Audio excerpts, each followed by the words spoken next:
A'udhu billahi minash shaitanir rajim. Bismillahir rahmanir rahim. Yan uwa masu albarka, barkanmu da wannan lokaci a ci gaba da kashirinmu na tarihin fiyayyen halitta Annabi Muhammad sallallahu alaihi wasallam da muke kawo.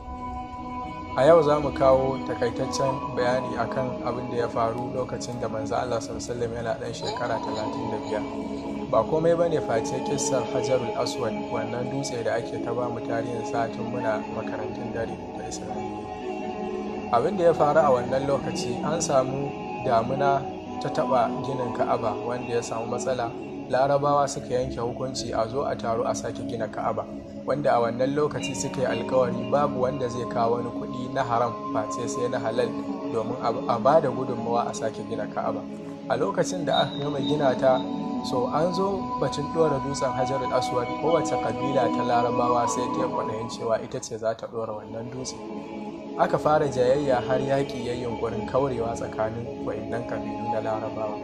Sai suka ce to yanzu abin da ya kamace mu shine mu koma gefe mu zuba ido ta ƙofar nan ta harami cewa duk wanda ya fara shigowa ta ciki to shi muka yadda ya mana hukunci. Gaba ɗaya suka yadda a haka. Kasamko suna wannan hali, cikin taimakon Allah sai ga fiyayyen halitta Annabi Muhammad sallallahu alaihi wasallam ya bayyana ta wannan kofa. Kasancewar dukkaninsu sun yarda da amincin manzo Allah sallallahu alaihi wasallam da hankalinsa da tarbiyyarsa da kuma girmama manya, suka fara murna rabina bil amin, mun yarda da amintacce. Aiko manzo Allah sallallahu alaihi wasallam yana zuwa ba tare da yayi wata ba, sai ya shimfida mayafinsa.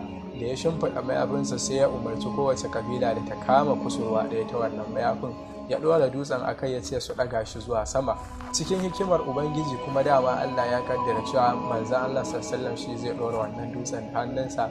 Da suka kai dutsen daidai inda za a ɗora, sosai shi manzon Allah sallallahu alaihi wasallam ya ɗauki dutsen da hannunsa ya ɗora shi a gurbinsa.